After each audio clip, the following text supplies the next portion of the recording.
Abra a Bíblia nessa noite comigo em alguns trechos da palavra de Deus. O primeiro texto, o primeiro versículo que vamos ler é livro do profeta Malaquias. É o último livro do Velho Testamento, então não vai dar trabalho para você encontrar, tá? Do Antigo Testamento. Malaquias, capítulo 1, e nós vamos ler só o verso 1 do livro do profeta Malaquias. Amém? Encontraram todos? Maravilha. Então vamos ler. Malaquias 1:1. Peso da palavra de Deus, ou da palavra do Senhor, contra Israel por meio de Malaquias. Pode ser que mude um pouquinho na sua versão. Peso da palavra de Deus, do Senhor, contra Israel por meio de Malaquias. Agora vamos ao segundo texto.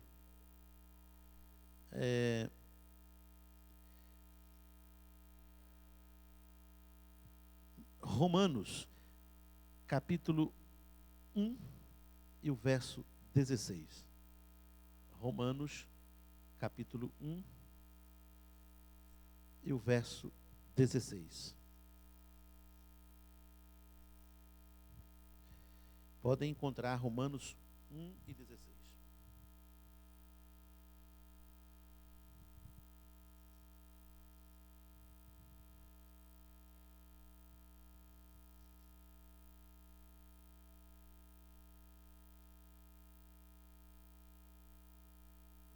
Diz assim: não me envergonho do Evangelho, porque é o poder de Deus para a salvação de todo aquele que crê, primeiro do judeu, depois do grego.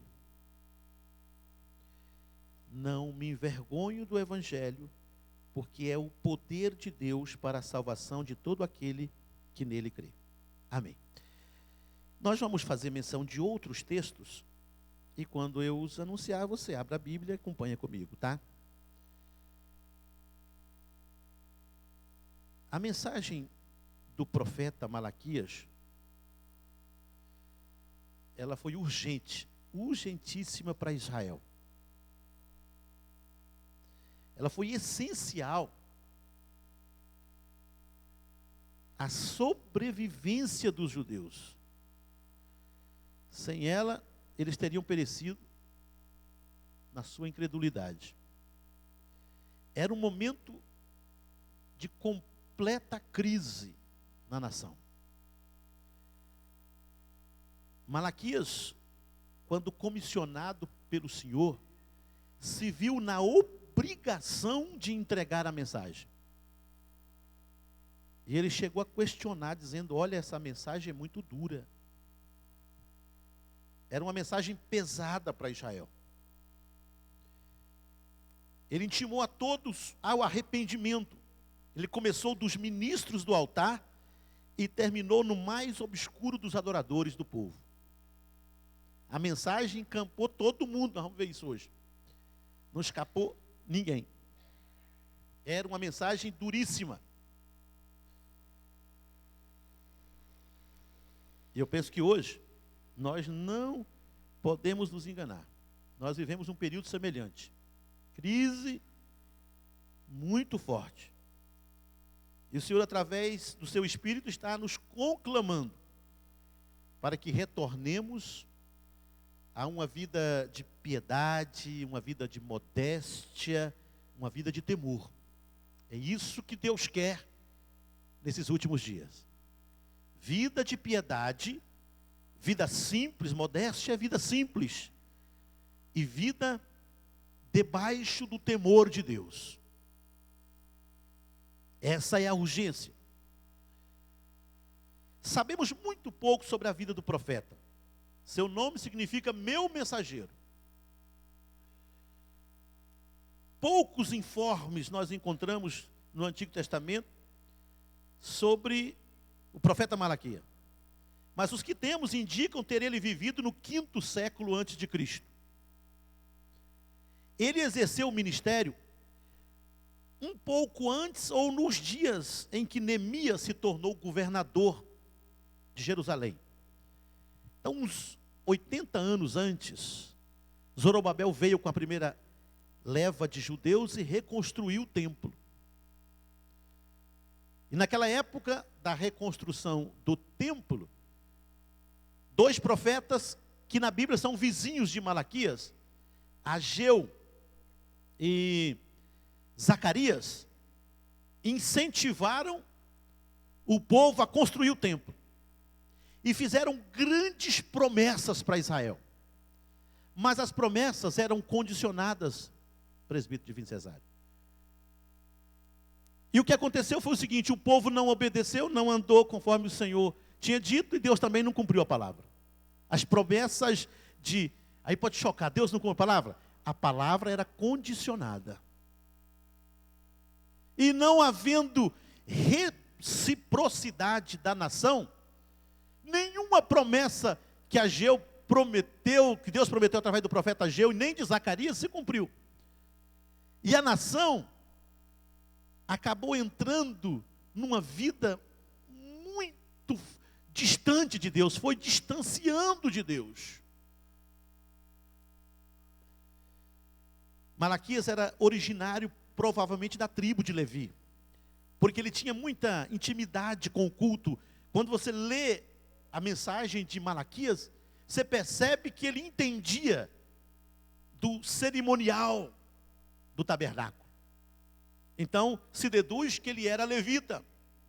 E Deus então precisava de alguém que conhecesse para entregar uma mensagem no ponto aonde os sacerdotes, os líderes religiosos e todo o povo estava errando. Foi chamado a profetizar num dos momentos de tribulação, como eu disse. Daniel 9:25 nos dá essa ideia. Essa eu vou ler com os irmãos. Daniel 9:25. Daniel não falou sobre Malaquias, mas ele fala, a sua profecia fala da reconstrução do muro num tempo difícil. Olha o versículo 25. Com o intuito de prosperar, ele enganará muitos, se considerará superior aos outros, destruirá muitos que nele confiam. E se insurge... 9:25, estou lendo 8. Diz assim, saiba e entenda que a partir da promulgação do decreto que manda restaurar os muros, reconstruir os muros de Jerusalém, até que o ungido, o líder, venha, haverá 7 semanas, 62 semanas. Ela será reconstruída com ruas e muros, mas em tempos muito difíceis. E esses tempos muito difíceis eram exatamente os tempos de Malaquias e de Neemias. E quando você lê Neemias, você percebe que o tempo era tão complicado que eles tinham que trabalhar com a mão e com a outra segurar a arma. Era muito adversário. E quando lemos Neemias, que chegou a tomar atitudes drásticas para trazer o povo de volta. Quem tinha casado com mulheres tinha que separar. Tinha que abandonar as mulheres estrangeiras. Ele chegou ao absurdo de pegar na barba de alguns e chicotear alguns. Neemias fez isso. Tamanha era a perversidade do povo. Em consequência desse sofrimento, desse distanciamento, o povo começou a duvidar do amor de Deus. E Malaquias começa a profecia dizendo: peso da mensagem do Senhor ao meu povo, a Israel, eu vos amo. Ele falou: ama? Eles não duvidavam mais do amor de Deus. Um ceticismo muito grande cresceu no coração da nação. O que é ceticismo? É a pessoa que está na presença de Deus, mas não acredita nas coisas de Deus. A igreja está caminhando para isso. Muita gente está dentro da igreja, irmãos, mas não acredita em muita coisa não, irmãos. Milagre, poucos acreditam. Muitos não estão nem acreditando mais na vida de Jesus. Muitos não acreditam nas histórias da palavra de Deus. Tem muita gente que só acredita vendo. Esse é um tempo difícil. E era o tempo também de Malaquias. Portavam-se relaxadamente contra o culto divino. O culto era tão estranho que Deus falou: eu não quero esse culto. Depois eu vou ler alguns textos de Malaquias para os irmãos. Davam-se às iniquidades, entregavam-se às opressões, perderam as virtudes de uma vida piedosa com Deus, não pareciam que eram homens de Deus, nação separada. Às vezes a gente vê isso hoje, né? A pessoa está na igreja, está do evangelho, mas não parece que é evangélico. É cristão, mas não tem nada de Cristo. A vida não é transformada. A vida não mostra essa transformação. E carregar o nome de cristão é muito pesado, irmãos. Tem um peso sobre nós nessa noite. Porque tudo que eu faço, tudo que eu penso, minhas ações, vão testemunhar contra mim se eu sou realmente cristão ou não. Se eu sirvo ao meu Cristo de verdade. Aí, para combater tais erros, Deus comissiona o profeta. Vem cá, Malaquias. Você é levita, eu estou te levantando para profetizar contra essa nação que está desviada. Tem culto, mas não me serve. Tem vida, mas eu não gosto da vida. Tem opressão, está acontecendo tudo de errado no meio do meu povo. E eu não aceito. Essa foi a expressão que Deus usou na profecia. E é o que nós vamos ver daqui a pouco. E hoje não é diferente, irmãos. Deus não tem outra missão a nós, senão que levantemos como atalaias de Deus, para dizer que Ele não aceita culto de qualquer maneira. Ele quer uma vida transformada dos seus fiéis. Vida piedosa, vida modéstia, vida simples e vida debaixo do temor de Deus. Quando o crente perde o temor de Deus, ele já está fora da igreja, ele está fora, porque o temor de Deus é que nos conduz. Temor, reverência. Reverência ao culto, reverência aos padrões da palavra de Deus. Porque o dia que eu perder a reverência, irmãos, nas coisas da igreja, os de Deus já foi há muito tempo. Porque o que fala de Deus aqui na terra é a igreja. São nossos ritos. São nossos cultos, sim ou não? É claro, irmãos. O que testemunha de Deus para nós é a nossa vida religiosa. Mas que vida religiosa é essa? Eu não estou nem aí mais.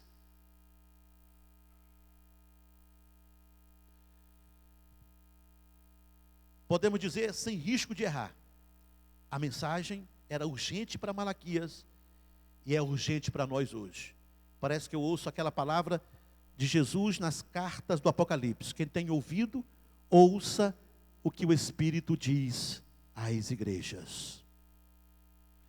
Então Malaquias tinha uma mensagem, e nós temos uma mensagem. Sim ou não, irmãos? Quem tem uma mensagem de Deus aí para o pecador? Levanta a mão. Essa mensagem que você tem, ela não é só para quem está lá fora, ela é para você e para quem está dentro da igreja. A mensagem de Malaquias não era para as nações vizinhas, não, era para o povo judeu, o povo escolhido. Malaquias, eu estou te comissionando, eu estou pondo sobre os seus ombros um peso. Fiquei pensando hoje e fui me achatando. Falei: Senhor, eu não quero ter essa palavra nas minhas costas. Está abaixando os meus ombros. Lá em Ezequiel 37, 1 a 20, não tem outra coisa senão isso, né, irmãos? Eu te pus por atalaia. E como atalaia, você tem que subir na torre. E quando eu mandar falar, você fala. Se a pessoa ouvir, você está livre. Se não ouvir, é problema deles. Agora, se você não falar, eu vou requerer de você, porque você é meu atalaia. Nessa nova dispensação aqui, de uma certa forma, todo crente é sacerdote de Deus. Amém, meus irmãos? Glória a Deus. Então vamos lá, segura aí no banco. Olha o que um sacerdote precisa fazer, ó. Porque os lábios do sacerdote devem falar segundo a minha palavra. A sua boca é santa e todos esperam da sua boca a instrução da palavra de Deus. Você é crente? Você é sacerdote de Deus. Deus está dizendo, olha, dos meus sacerdotes eu espero o conhecimento da palavra de Deus.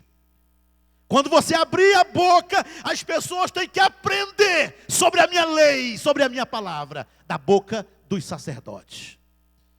Por isso, Malaquias falou, olha, peso da palavra de Deus. Isso achata a gente, né, irmãos? Porque quando você fala, é sacerdote de Deus falando. Porque de uma forma geral, todos os crentes são sacerdotes de Deus. É isso que a Bíblia ensina. Mas tem alguns irmãos que são mais comissionados. Nós, os obreiros. Tem gente correndo atrás de ser obreiro, né? E eu corri para não ser muito tempo. Porque eu já aprendi isso quando era menino. Quando era menino, eu aprendi, olha, ser obreiro é uma responsabilidade muito grande. É uma palavra que pesa, que achata os nossos ombros. Então é fácil correr atrás, receber o título, receber a imposição de mãos e pensa que está tudo bem, não leva a vida de qualquer maneira. Não é. Deus não arrepende de consagração de ninguém. Depois de estar consagrado, recebe essa palavra de forma dupla. Deus está dizendo aqui, ó, porque os seus lábios são os meus lábios. Teu conhecimento é o meu conhecimento. Quando você abre a boca, as pessoas vão esperar a instrução da palavra de Deus, porque Ele é o mensageiro do Senhor. Verso 17 do capítulo 2 de Malaquias. Pode ler aí. O que Deus espera de um sacerdote? Ele espera que ele tenha a palavra de Deus, que ele tenha disponibilidade, que ele não ande por aí do jeito que ele quer, que ele ande na orientação de Deus. É isso que Deus espera de um obreiro. Então, irmãos, vamos pensar nessa mensagem. Que mensagem é essa que eu tenho, que você tem, que Malaquias tinha, que recebeu de Deus? Que mensagem é essa? Quais as características dessa mensagem de Deus que nós precisamos anunciar? Aliás, que Deus quer que anunciemos. Primeiro, a mensagem tem que ser bíblica. Nossa mensagem só terá peso necessário para levar o mundo ao arrependimento se for essencialmente bíblica. Tudo que você falar em nome de Deus, que não for da Bíblia, não tem peso, não tem efeito, não tem validade. Deus não estende a mão sobre essa mensagem. A igreja tem que pregar uma mensagem bíblica. O texto que lemos diz que só o Evangelho de Cristo é poder de Deus para a salvação e transformação do homem. Você prega, e se for a mensagem bíblica, Deus garante a transformação das pessoas, porque a mensagem é essencialmente bíblica. Agora, infelizmente, o cristianismo de nossa época vem sendo marcado por desvios, modismos doutrinários, muita coisa que estão pregando por aí que não está na Bíblia. Nunca se torceu tanto as Escrituras para atender caprichos. Pessoas que pegam o texto para se adequar à sua vida, quando na verdade isso não é exegese. Exegese é você buscar o que está dentro da Bíblia para a sua vida. Não importa o que vem da Bíblia, você tem que andar segundo o que está na Bíblia. Agora tem gente que tem exegese, é o contrário. É você tentar levar para dentro. Olha, eu tenho a minha vida, mas aqui está certo. Eu estou tentando, a Bíblia fala isso. Não, irmãos, isso Deus não aceita. A mensagem tem que ser bíblica. E quando a Bíblia diz que não é não hoje, foi não há 2000 anos atrás e vai ser não até a vinda de Jesus. Deus não muda a sua palavra para atender caprichos humanos ou tempos do homem. Deus não muda leis. Nunca se criou tantos subterfúgios teológicos buscando levar as pessoas a fugir de suas responsabilidades. Vão criando escapes para acalmar suas consciências. Essas consciências vão sendo cauterizadas. Eu li hoje um texto, 2 Timóteo 4, 3 e 4, eu vou ler na versão NVI. Só escute. Preste atenção nessa palavra de Paulo. Chegará uma época quando as pessoas não suportarão a verdade. Chegará uma época quando as pessoas não suportarão a verdade, mas andarão de um lado para o outro procurando mestres que lhes digam apenas aquilo que eles querem ouvir. Mas como tem acontecido isso, né, gente? A pessoa vai numa igreja, se não gostar do que está ouvindo, ele vai para outra. Vai caçar outra mensagem. Mas a Bíblia não diz isso. Paulo está falando, cuidado, Timóteo. Vai chegar uma época.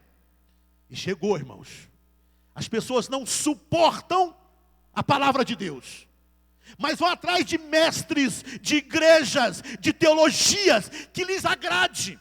Eu quero ouvir o que é bom aqui no meu ouvido. E quando escutam uma mensagem na televisão que lhe agrada, diz, oh, mas que pregador! E às vezes não tem peso aquela palavra. E Paulo continuou dizendo, eles recusarão ouvir aquilo que as Escrituras lhes ensinam, mas seguirão as suas próprias ideias. Próprias ideias.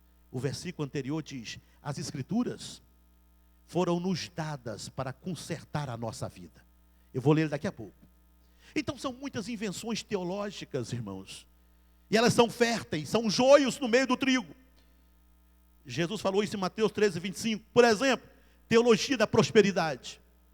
Como pregam isso? Isso tenha encampado a ideia de muita gente. As pessoas vão, olha, não pode ser pobre, tem que ser rico, Deus tem prosperidade. Puro engodo, não tem transformação de vida, não tem mudança, não tem comprometimento, não tem piedade, não tem vida modéstia, não tem temor de Deus, tem uma ganância pela vida boa, pelo ganho fácil. Isso não é teologia. Pode até ser, mas é teologia barata, mesquinha e que não passa no crivo da palavra de Deus. São mensagens que não são bíblicas. Depois vem confissão positiva, né, irmão? Fala. Você tem que falar, que se você falar vai acontecer na tua vida. Vai nada, irmãos. Você tem que consertar a tua vida para funcionar. Hoje, pecado não é mais chamado de pecado, é problema. Quando a pessoa vem, o que foi? Não, irmão, está com problema. Que problema? Não é um problema. Problema, você vai ouvir, não é problema, é pecado. Quem falou que pecado é problema, irmão? Problema você resolve com terapeuta. Tem gente procurando psicólogo para resolver problema espiritual, pecado.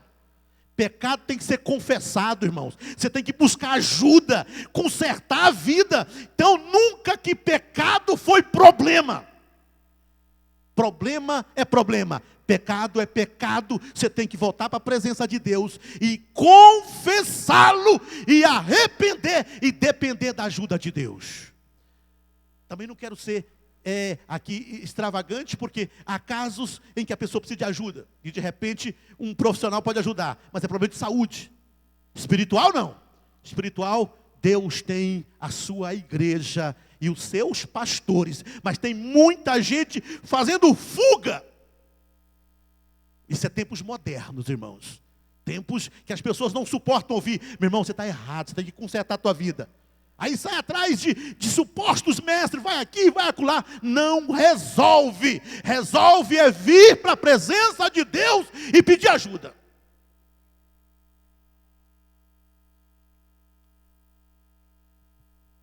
Olha que Paulo escreve a Timóteo 2,15. Toda a Escritura. Olha o que Paulo escreve a Timóteo. Toda a Escritura. Escritura o que, irmãos? O que é Escritura? O que é a Escritura, irmãos? É a Bíblia, é a Bíblia. Fala comigo, toda a Bíblia. Toda a Bíblia.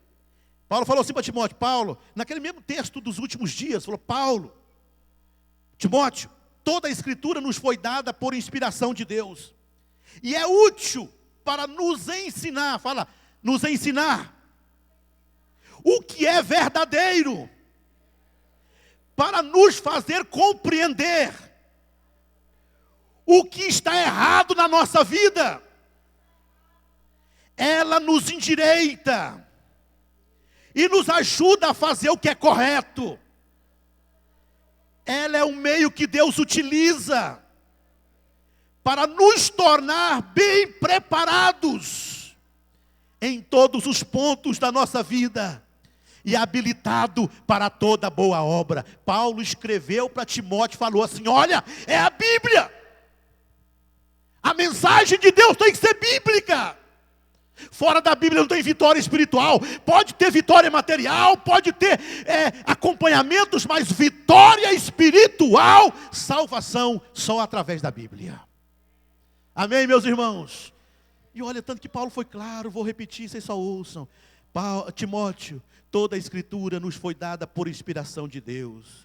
E é útil para nos ensinar o que é verdadeiro e para nos fazer compreender o que está errado em nós. Ela nos endireita, nos ajuda a fazer o que é correto. Ela é o meio que Deus utiliza para nos tornar mais bem preparados em todos os pontos, perfeitamente habilitados para toda boa obra. Sabe se o diabo não soubesse disso? Ele te atrapalharia a ouvir a palavra de Deus?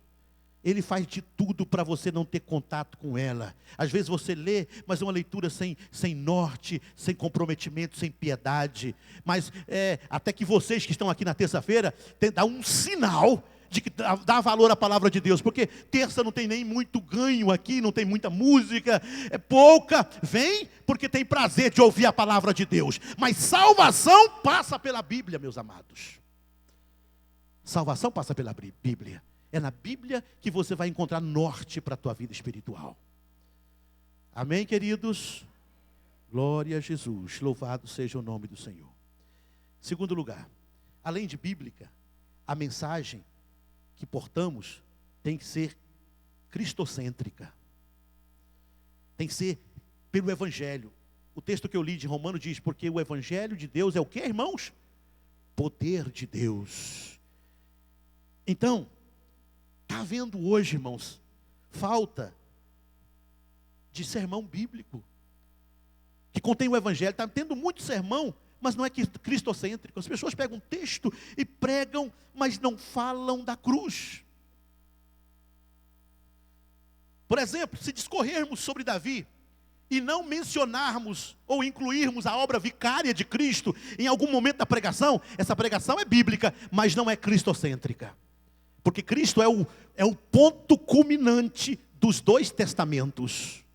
Toda a obra da Bíblia, da Escritura, se resume na pessoa de Jesus e na sua obra na cruz do Calvário. Nós estamos aqui por causa da obra de Cristo na cruz. Se não fosse a cruz, nós não estaríamos aqui. Veja o peso da mensagem de Paulo aos coríntios. Os coríntios eram inquiridores, questionando Paulo.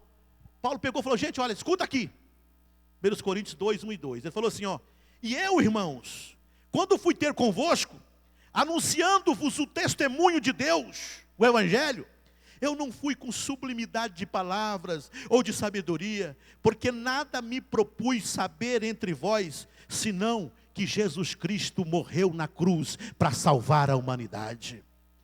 A mensagem de Paulo, ele era sábio, ele era profundo, mas sempre redundava nisso. Jesus morreu para salvar o homem, o pior pecador dos quais eu sou o principal.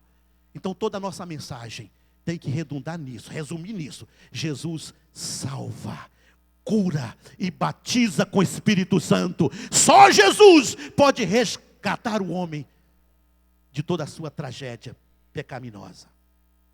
Essa deve ser a nossa mensagem. Deus requer isso de nós e requer isso da igreja hoje. Não adianta eu pregar uma mensagem politicamente correta, não trará resultados. Vai ser boa, vai ter aquele opa, que palavra, mas depois tudo volta ao normal. Não vai ferir a consciência de ninguém. Vai fazer só ego nas pessoas. Mas que palavra profunda. Não, irmãos. A palavra tem que tocar na ferida e mostrar o pecado e dizer: olha, você é um miserável e só Jesus pode te salvar. Glória a Jesus. Eu ouvi essa semana de um pastor que hospedou comigo, que ele foi pregar numa igreja e o pastor falou: olha, quero que você prega, mas seguinte, hoje eu quero que você prega só as bênçãos. Eu estou trazendo as pessoas aí, e não falem juízo não falem pecado. pecado. Ó, a palavra inferno, não toca na palavra inferno. Falou, pastor, então não vou pregar não. Porque eu trouxe uma mensagem aqui que vai falar muito em inferno. Vou falar em perdição, vou falar lago de fogo, enxofre. Não vai dar para pregar, pastor, porque hoje a minha palavra é dura. Mas está tendo muita mensagem hoje, irmãos, que tá, olha, cuidado, tem alguém aqui. Não, irmãos, Jesus falou mais em inferno do que no céu, sabiam disso?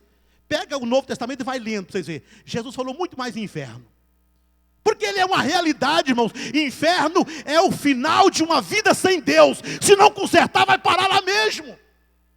Não tem que enganar ninguém, tem que pregar a palavra do Senhor, cristocêntrica. O que Jesus veio fazer? Jesus veio salvar o homem que estava miseravelmente no pecado. E quem não tem Deus vai perder a salvação, vai parar no inferno mesmo. Inferno é o final de uma vida sem Deus. Quem não tem Jesus, estou falando hoje para vocês, mas está sendo filmado, estou falando para o Brasil todo, para o mundo. Olha, quem não aceitar Jesus e não tiver uma vida piedosa, vai para o inferno. Não adianta uma mensagem diferenciada, não, irmãos. Eu não posso ter sublimidade de palavra, eu tenho que pregar o evangelho de Jesus. Por isso a palavra é pesada. Peso da palavra de Deus. Tem que consertar a vida. Se está errado, conserta. Se está em pecado, peça perdão e conserta. Deus dá 1000 oportunidades, mas Ele não muda a mensagem. Com a vida errada, você não consegue salvação. O Senhor exige uma postura autêntica, corajosa e ousada da igreja e seus pregadores. Por isso Malaquias tremeu na base. Deus falou, tem que falar o que eu estou mandando falar. Não é a sua mensagem, é a minha mensagem. Olha o que Paulo orientou a Timóteo. Pois o Espírito de Deus, o Espírito que Deus nos deu, Paulo falando para Timóteo, não é espírito de covardia, mas é de quê, irmãos? Poder, amor, equilíbrio. Por isso, nunca tenha medo de falar do nosso Deus crucificado. Estou lendo na NVI, Paulo falando para Timóteo, Timóteo, olha, você é jovem, mas Deus não te deu espírito de covardia não. Não tenha medo de falar que Cristo salva, cura, pregue contra o pecado, porque essa é a mensagem. Essa é a mensagem. Amém, meus irmãos? Estão assustados aí? Mas é a palavra de Deus hoje. Deus colocou no meu coração essa palavra. E pensa que eu sofri hoje, irmãos. Minha esposa até pensou que estava precisando tomar um remédio. Quer tomar um remédio? Eu falei, quer não, eu estou só sofrendo aqui. Que Deus me deu uma palavra muito pesada hoje. Eu sofri muito com essa palavra, porque isso pesou nos meus ombros. Eu não estou aqui para brincar, irmãos. Nós não somos crentes para fazer de conta. Nós somos batalhadores da fé. Nós somos atalaias do Senhor nesse mundo perdido. Nós temos essa responsabilidade. Glória a Deus. Terceiro e último lugar, a mensagem, além de, se lembram? Além de bíblica, tem que ser cristocêntrica. Primeiro, bíblica. Vamos aprender? Primeiro. Segundo, cristocêntrica. Jesus é o centro da mensagem. E em terceiro lugar, tem que ser profética. Então, primeiro, qual que é? Bíblica. Segundo, terceiro, profética. Mais uma vez, para todo mundo falar. Primeiro, segundo, terceiro, profética. Segundo lugar, qual que é? Ah, bom, vocês estão vendo isso. Então lá. Além de bíblica, cristocêntrica, nossa mensagem, a mensagem de Deus tem que ser profética. O que significa isso, irmãos? Significa que ela tem que fazer a diferença. Fazer a diferença. Pregação do crente tem que fazer a diferença. Senão não é pregação, não é a palavra de Deus. A palavra do Senhor sempre fez a diferença. Quando Jesus pregava, todo mundo admirava. Falava, olha, ele fala como quem tem autoridade, diferente dos escribas, dos fariseus. Ele fala com autoridade. Tem um texto na Bíblia que eu aprecio lá em João. Eles mandaram 2 soldados prender Jesus. E eles foram. Quando chegaram aonde Jesus estava, olhe para mim, irmãos. Jesus estava pregando. E os 2 chegaram e pararam. Começaram a ouvir Jesus. E eu penso que Jesus pregou ali umas 2 horas. Eles ficaram extasiados com a palavra de Jesus. Aí eles voltaram. Cadê o homem? Prendeu não? Falou, não, olha, nunca homem algum falou como aquele homem. Ele falou uma palavra que extravasava o nosso coração, entrava na nossa mente e quebrava a nossa vida. Ele falava com autoridade. A palavra de Deus tem autoridade. Você tem a Bíblia. Não tenha medo. Não importa se lá perto de você está todo mundo na ralé, na miséria, caído da fé, na maior sujeira. Você tem a palavra de Deus nos lábios. Fale a palavra. Tenha postura de crente. Olha, quando Deus comissionou Jeremias, olha o que Deus falou para ele. Jeremias 1:10. Olha isso aqui, irmãos. Eu estou lhe dando poder sobre as nações, para arrancar e derrubar, para destruir e arrasar, para construir e plantar. Não tenha medo deles, Jeremias. Sabe o que aconteceu? Jeremias pregou muito tempo, ninguém converteu, Monte Divino Cesário. Mas ele saiu arrasando também. Ele não teve medo de ninguém. Ele era corajoso. Jogaram na prisão, tirava da prisão, fazia aquilo, ele continuava o mesmo. Implacável com a palavra de Deus. Tem gente, irmãos, que é produto do meio. Perto dos crentes fica crente bom. Põe ele no meio dos crentes ruins, fica crente ruim.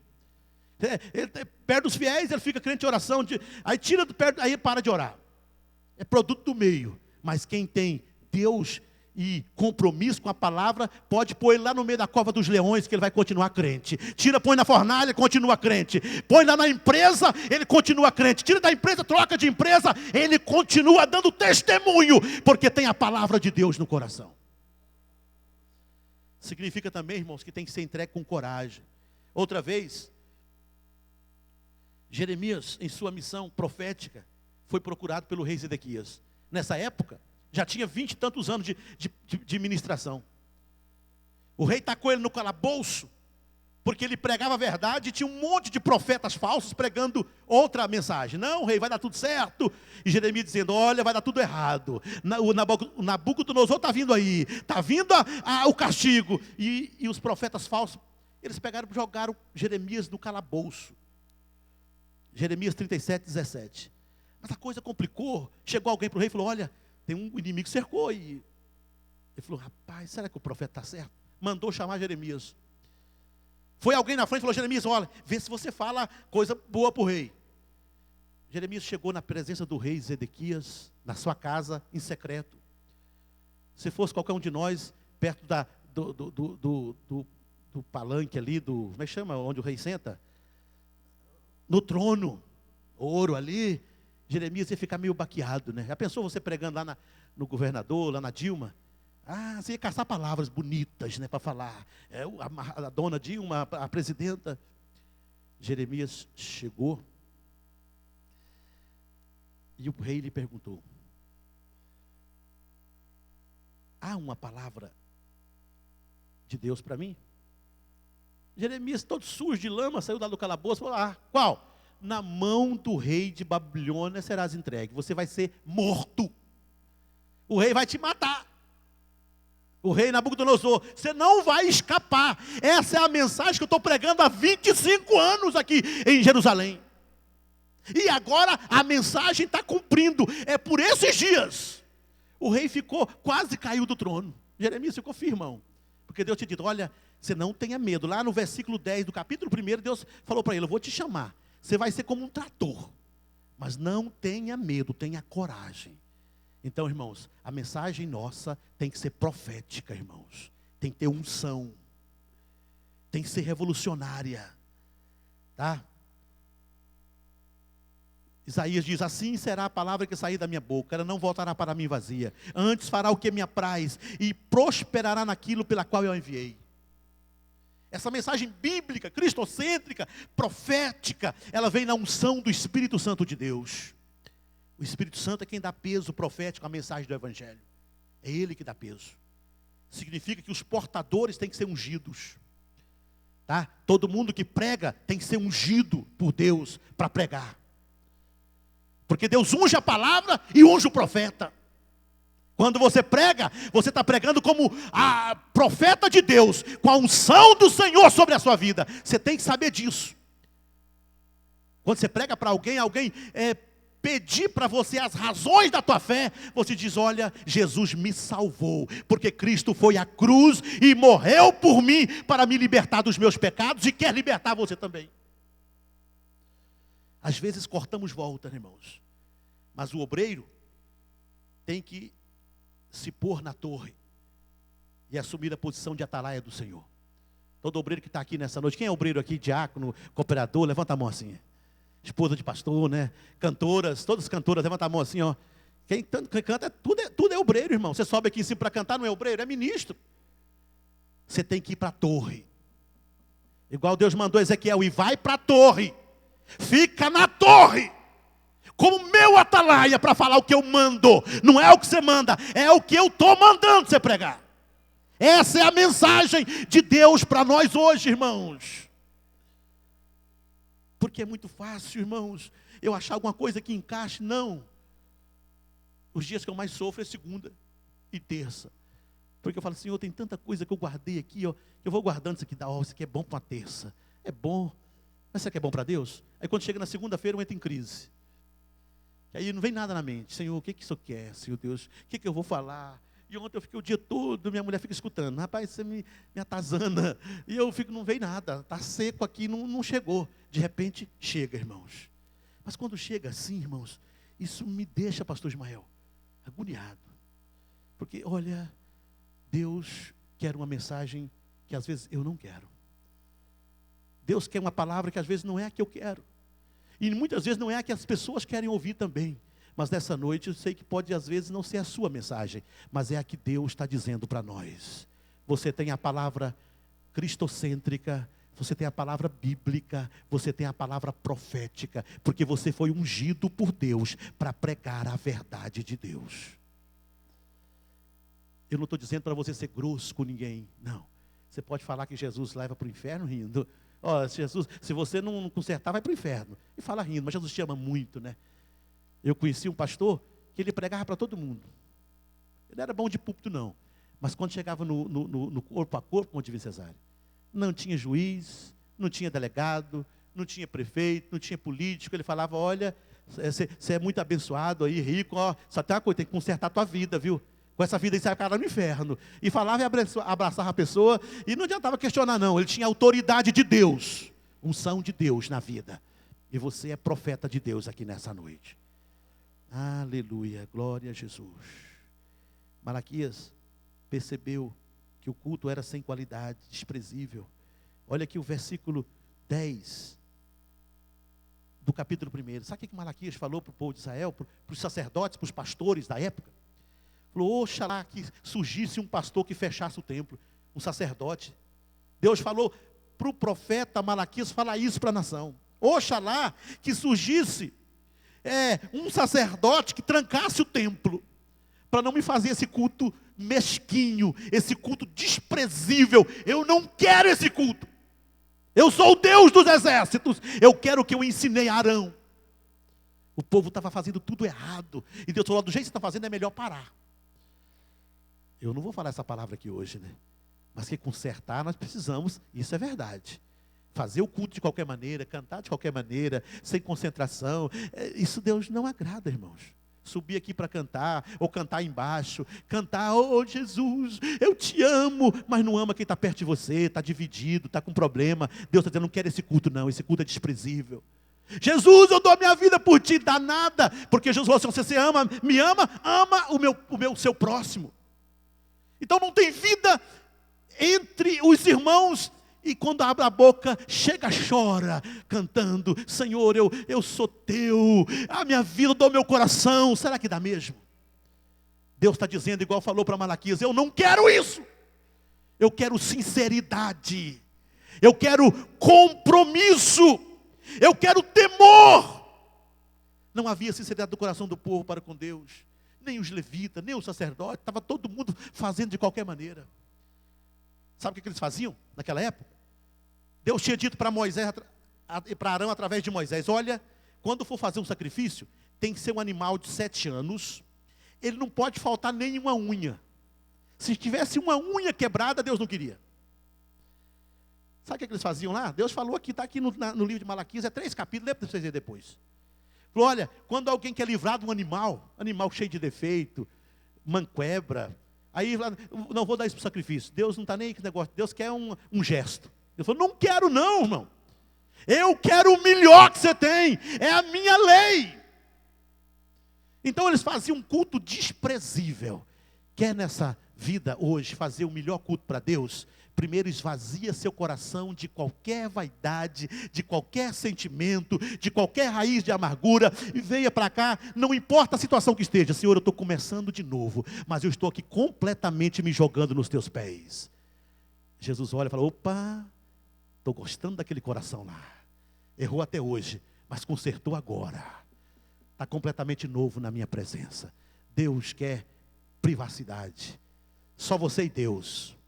Deus não quer um culto onde ele tem que compartilhar com erros, com deuses, com vaidades. Deus não entra. Deus quer cumplicidade. Só eu e Deus, só você e Deus. Só eu e Jeová. Amém, meus irmãos? Glória a Jesus. Feche os olhos. Feche os olhos. Uma última palavra que o profeta falou das muitas. Malaquias falou ao povo, foi essa que eu achei interessante, eu anotei. Vocês estão cumprindo os compromissos comigo, mas com negligência. Vocês estão fazendo o culto, mas sem dedicação. Eu não quero. Deus estava magoado, Deus estava sentimental, eu não quero. Eu não quero esse culto, eu quero um culto completo. Eu quero um coração. Deus sabe, meus irmãos, que nós somos frágeis. Deus sabe que nós somos pecadores. Mas tem uma coisa que Deus não aceita, irmãos. É dividir a tua atenção, dividir o teu coração com ninguém. Então nessa noite, vamos esvaziar a nossa vida completamente. Um sentimento completo na presença de Deus. Fala, Senhor, a partir de hoje, o meu culto vai ser seu tão somente. Se for necessário, eu vou abrir mão de qualquer vantagem minha. Mas eu quero te servir de verdade. Põe a mão sobre o seu coração. Repita comigo, Senhor Jesus, eu quero fazer o melhor culto para ti. Quero que o Senhor sonde o meu coração, sonde a minha mente e me livra de qualquer sentimento. Eu te peço perdão, ó Deus, mas eu não quero te servir, ó Deus, com problemas com meu irmão, com a minha família. Eu quero estar pronto. Eu quero estar inteiro na tua presença. Eu não vou dividir a tua glória com ninguém. Eu vou abrir mão de todas as minhas vantagens para estar como Maria aos teus pés e te adorar de verdade. Glória a Deus. Deus te abençoa, meu irmão. Deus te abençoa, a igreja. Deus abençoa todos nós nessa noite. Que o nosso culto, que a nossa mensagem seja cristocêntrica, seja bíblica e seja com autoridade, seja profética nessa noite. Deus está olhando para todos nós nessa noite. Nunca chegou um tempo tão necessário de termos uma volta para Deus, volta para a piedade, volta para a modéstia, para a simplicidade. Deus quer um culto simples, mas um culto sincero na sua presença. Amém, meus irmãos? Deus abençoa todos vocês. Deus abençoe a igreja.